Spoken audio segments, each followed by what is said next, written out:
សួស្តីអ្នកទាំងអស់គ្នាវីដេអូថ្ងៃនេះខ្ញុំនឹងមកមេរៀនយើងបន្តិចទាក់ទងទៅនឹង VMware អញ្ចឹងពីមេរៀនមុនគឺខ្ញុំបានពន្យល់អ្នកទាំងអស់គ្នាទាក់ទងទៅនឹងnetwork នៅក្នុង VMware នឹងថាវាមាន NAT មាន host only មាន brick អញ្ចឹងក្នុងវីដេអូនេះខ្ញុំនឹង demo ជូនទៅអ្នកទាំងអស់គ្នាដើម្បីឲ្យអ្នកទាំងអស់គ្នាដឹងថាវាដំណើរការយ៉ាងម៉េចនៅក្នុង VMware ចំពោះ network adapter មួយៗអញ្ចឹងយើងចាប់ផ្ដើមទៅ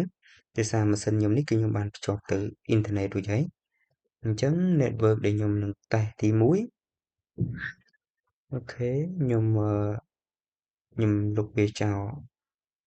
ឲ្យអស់សិន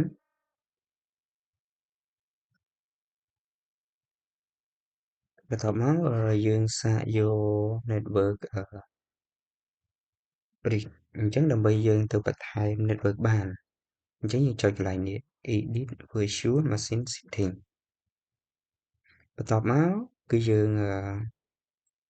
select roamer network បើក្នុងករណីយើង roamer អត់ឃើញអ្នកទាំងអស់គ្នាមិនទាន់បារម្ភអ្នកទាំងអស់គ្នាចុចកន្លែងនេះចុចលើមួយណាក៏បានដែរបន្ទាប់មកចុចadd នេះមកបន្ទាប់មកអ្នកទាំងអស់គ្នារកមើលពាក្យនេះ network adapter បន្ទាប់មកចុច finish អញ្ចឹងនៅពេលដែលអ្នកទាំងគ្នាចុច finish វានឹងចេញ network adapter មួយហើយអញ្ចឹងមេរៀនយើងគឺនឹងតេស្តគ្រប់ network adapter ទាំងអស់អញ្ចឹងខ្ញុំនឹងតេស្ត bridge ឲ្យអ្នកទាំងអស់គ្នាមើលមុនគេថាដំណើរការវាបែបណានៅក្នុង virtual machine អញ្ចឹងយើងចុចយក bridge មកអញ្ចឹង network bridge នេះគឺវាប្រាប់យើងដែរថាវានឹង replicate physical network adapter អញ្ចឹងយើងចុច OK បន្ទាប់មកយើងចុច start VM អញ្ចឹងយើងចាំមើលថានៅពេលដែល VM យើងចុច start មកតើវាអាចចាប់អ៊ីនធឺណិតបានអត់ដោយសារក្នុងមេរៀនមុនខ្ញុំបានបញ្យល់ប្រាប់អ្នកទាំងអស់គ្នាថា bridge ហ្នឹងគឺវានឹងអូតូចាប់អ៊ីនធឺណិតពីម៉ាស៊ីនខាងក្រៅមកហើយ network ដែលវាទទួលបានគឺដូចគ្នាទាំងអស់ទាំង IP ទាំង gateway ទាំង subnet បាទអញ្ចឹងយើងចាំមើលទាំងអស់គ្នាថាដូចអ្វីដែលខ្ញុំបានប្រាប់នៅក្នុងមេរៀនមុនអត់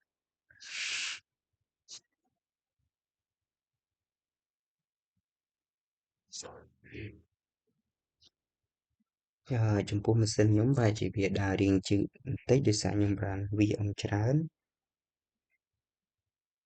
ហើយតម្លើង Windows 11ទៀតវាឲ្យរៀងដើរយឺតតែបើម៉ាស៊ីនអ្នកទាំងអស់គ្នាមាន RAM CPU ឬក៏ SD .m2 ដែលមានល្បឿនលឿនអាចថា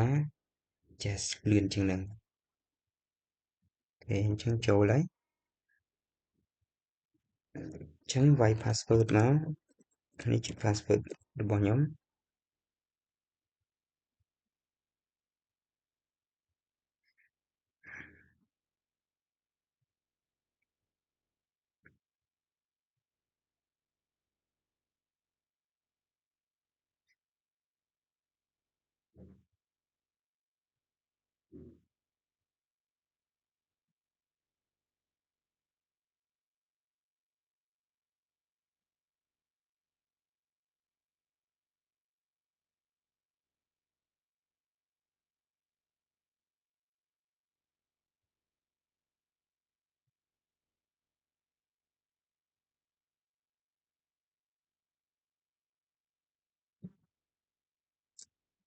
អូខេអញ្ចឹងវាដំណើរការ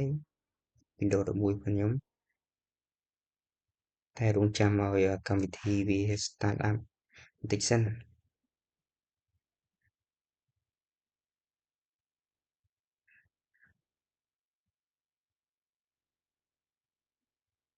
យើងអាចធ្វើការ refresh វាបន្តិចទៅ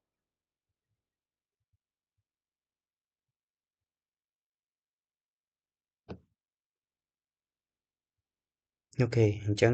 អ្នកទាំងអស់គ្នាឃើញ កន្លែង network adapter វាគឺមានអ៊ីនធឺណិតមកហើយអញ្ចឹងដូចខ្ញុំ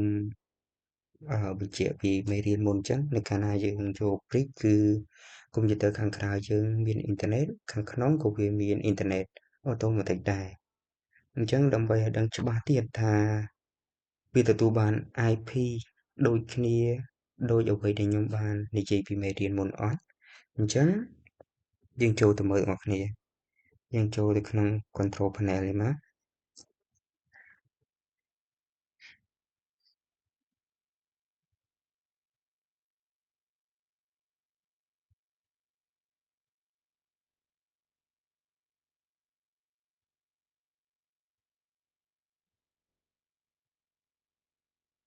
បន្តមកទៀតយើងចូលកន្លែង network and internet ហើយយើងចុចលើគេនេះមក network and sharing center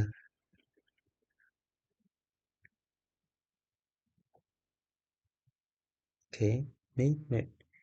យើងចុចEthernet មកអញ្ចឹងអ្នកឲ្យឃើញនេះIP វាប៉ុណ្ណឹងជាងអាចcopy ទុកទៅហើយយើងយកវាមកផ្ទៀងគ្នា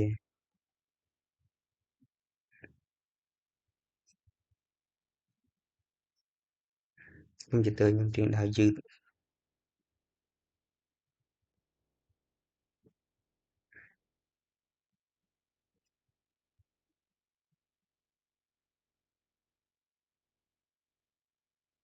អូខេបើនេះចោលសិន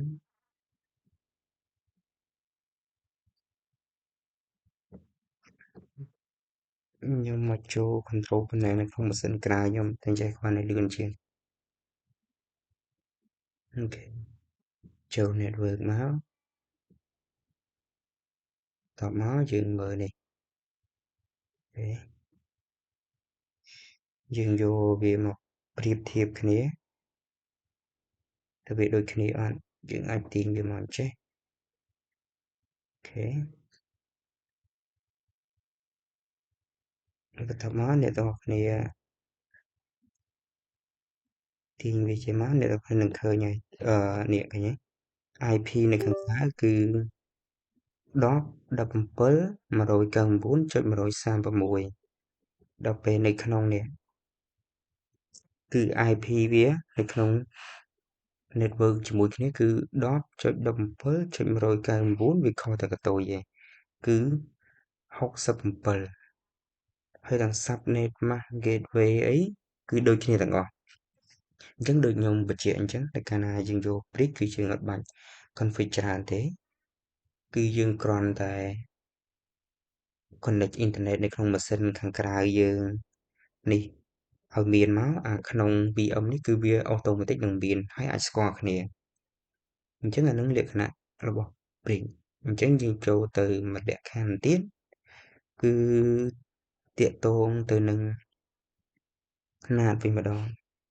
ចង់ដឹងថានៅពេលដែលយើងយក network adapter ជាណាតតើកុំព្យូទ័រនៅក្នុងនេះវានៅមានអ៊ីនធឺណិតដូចដែលខ្ញុំនិយាយដែរឬក៏អត់ហើយបើវាមានតើ IP វាខុសគ្នាមែនអត់អូខេអញ្ចឹងកុំឲ្យខាត់ពេលយើង shut down VM នេះមក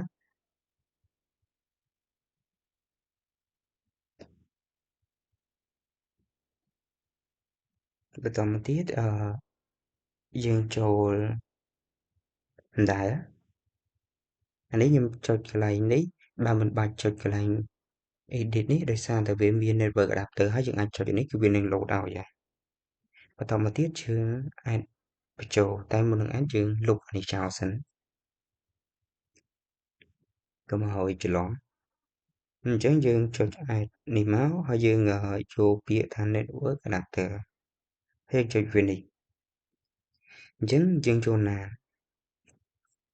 អញ្ចឹងនៅពេលដែលយើងយក network adapter នេះជាណាហើយយើងចុចអូខេបន្ទាប់មកយើងបើកប៉ុន្តែនេះខ្ញុំសុំតម្លើង CPU ខ្ញុំបន្តិច processor ណាឲ្យវាដើររៀងលឿនបន្តិចអូខេ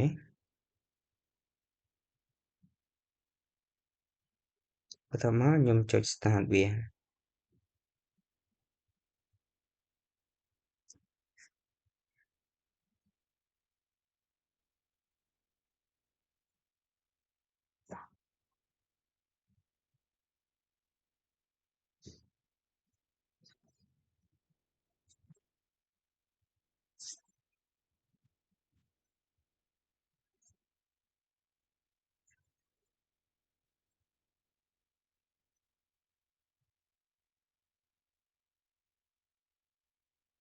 អ្នកទាំងគ្នារងចាំបន្តិចទៅដោយសារម៉ាស៊ីនខ្ញុំ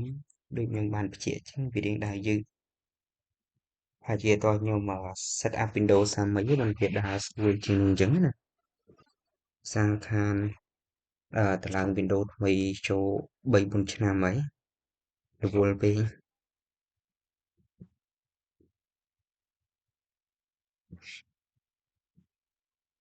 អូខេអញ្ចឹងចូលហើយអញ្ចឹង password របស់ computer ហ្នឹង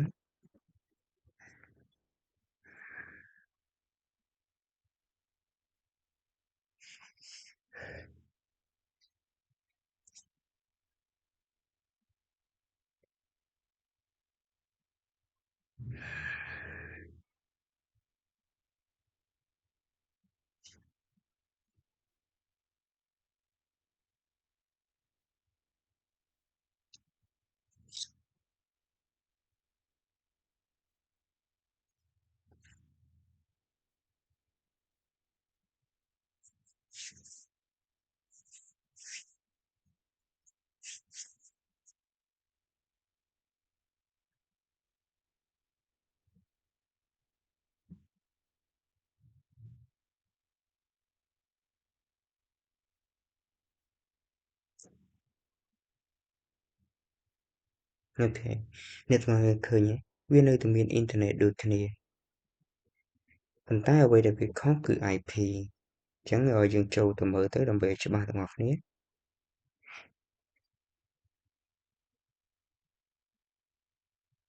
េះចូលទៅវាហើយបន្ទាប់មកយើងចុចមើល network adapter វាថាវាបោះ IP ឲ្យខុសគ្នាមែនអត់យើងចុច detail នេះមកនេះអ្នកទាំងអស់គ្នាឃើញទេ IP វាគឺវាខុសគ្នាពី brick ដែល brick នៅក្នុង network adapter នេះវាមាន10គុណចុច17ចុច199.36នៅក្នុង range ហ្នឹង network ផ្សេងប៉ុន្តែនៅក្នុងណាទៀតវាមានអ៊ីនធឺណិតដូចគ្នាដែរប៉ុន្តែគឺវាបោះ IP ឲ្យដូចគ្នានេះ192.168ហើយ gateway គឺខុសគ្នាទាំងអស់អញ្ចឹងវាជាលក្ខណៈខុសគ្នាដែរអញ្ចឹងដូចអ្នកទាំងអស់គ្នាឃើញអញ្ចឹងអ៊ីនធឺណិតវាដើរខ្ញុំមិនបាច់ចាំ search បញ្ជាក់អីទៀតទេដោយសារអីកុំព្យូទ័រខ្ញុំវារៀងយឺតដែរអញ្ចឹងអាហ្នឹងខ្ញុំគ្រាន់តែបង្ហាញជូនអ្នកទាំងអស់គ្នាទាក់ទងទៅនឹងកន្លែងដែលវាខុសគ្នាអឺដោយសារតែវីដេអូនេះរៀងវែងដែរអញ្ចឹងចំពោះ host only ខ្ញុំនឹង demo ពីកុំព្យូទ័រនេះហ្មងបានន័យថាពី VM Windows 10 និង11នឹងធ្វើការទំនាក់ទំនងឲ្យអ្នកទាំងអស់គ្នាមើលតើវាពិតជាអាចទាក់ទងគ្នាបានមែនដែរឬទេហើយវាពិតជាមិនអាចភ្លេចទៅអ៊ីនធឺណិតដូចខ្ញុំបាននិយាយនៅមេរៀនមុនអត់អញ្ចឹងវីដេអូក្រោយខ្ញុំនឹងធ្វើកន្លែងហ្នឹងដោយសារហ្នឹងវារៀងយូរដែរអញ្ចឹងអរគុណសម្រាប់ការទស្សនាវីដេអូរបស់ខ្ញុំហើយខ្ញុំនឹងព្យាយាមធ្វើមេរៀនឲ្យបានច្រើនដើម្បីចែករំលែកជូនទៅអ្នកទាំងអស់គ្នា